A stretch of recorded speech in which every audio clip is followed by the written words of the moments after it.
Guys, tignan nyo yung sabi ni Ashley Jade. Kuya Skincare, I bet hindi mo magagawa magbukbang sa Mang Inasal. Ha ha ha.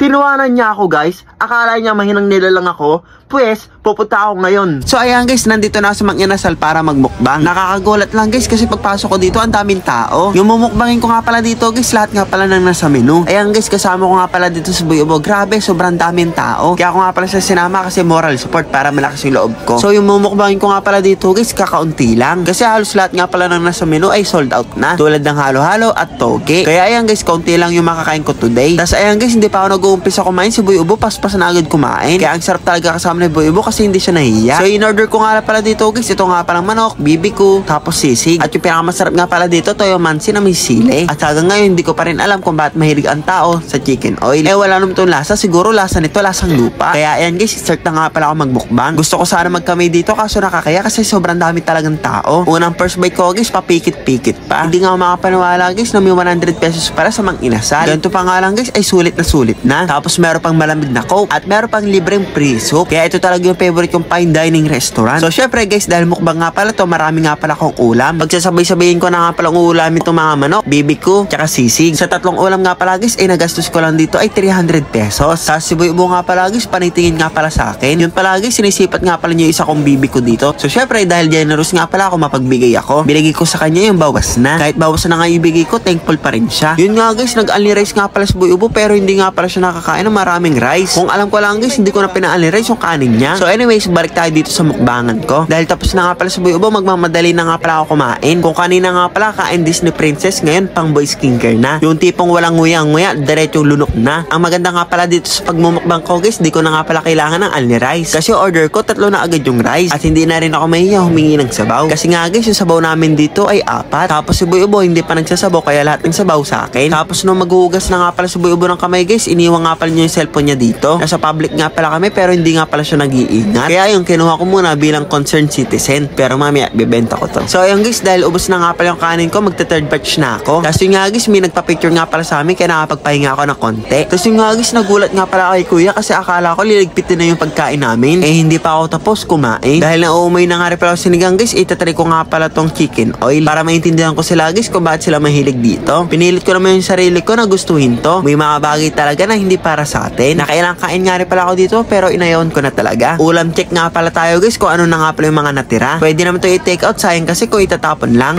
Buy-Ubo, pa-take out mo nga.